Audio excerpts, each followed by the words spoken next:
All right, with that being said, I want to move on today and I want to answer a question from a viewer.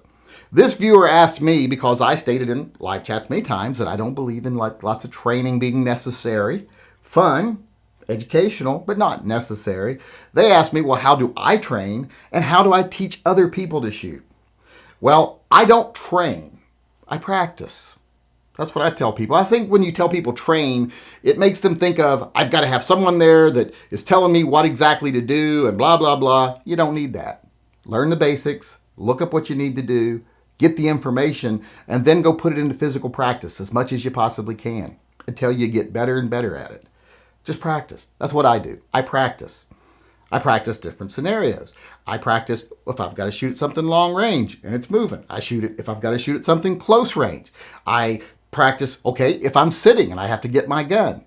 Luckily I have private property where I can do a lot of things you can't do at a range. I can draw from a holster, I can draw from sitting, stuff like that. And that makes it easy for me to practice. Sometimes people have to take a class to be able to actually even do those things because their ranges don't allow it.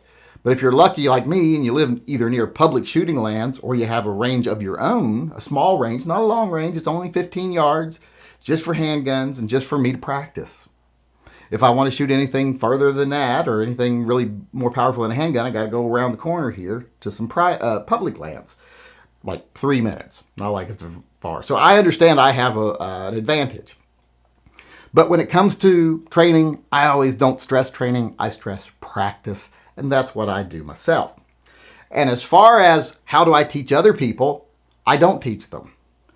I've been shooting with a friend lately who is new to guns. And that happens every now and then. I take someone who's new to guns out shooting. And he said, thanks for helping train me on how to use this, blah, blah, blah. And I said, I didn't train you anything. I just gave you some pointers. I gave you some information. And then you learned how to do it. Because I don't teach anyone how to shoot. I just provide them the opportunity to learn how to shoot. I think you chase off less people that way.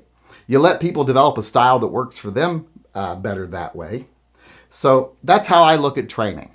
I give you some tips. I'll tell you maybe you want to move your elbow up a little bit instead of putting it on your hip. And maybe you want to flex your arms just a little bit, tighten them just a little bit, but break the elbows, just basic tips.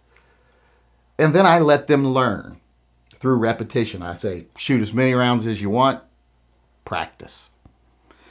So that's what applies to most things, even like flinching. When people say, how do I stop flinching? Practice. Put as many rounds downrange as you can until you don't even notice the gun's firing anymore. So that's my philosophy. I don't really train, I practice. I don't teach, I just allow people to learn. And I think if you do that, not only will you be a good shooter if you put the time in and practice, at least as good as you want to be or as good as you need to be. But also if you just let people learn at their own speed and their own way and maybe just help them, guide them, give them some tips, you'll chase off less people. They'll be more interested in shooting and it won't seem like this complicated, intense thing that some people see it as. It's just a simple thing. It's a sport, for God's sakes. And it's something that can save your life as well. So to me, going shooting, learning to shoot shouldn't be any more stressful than learning to hit a baseball. Only difference is learning to shoot might save your life.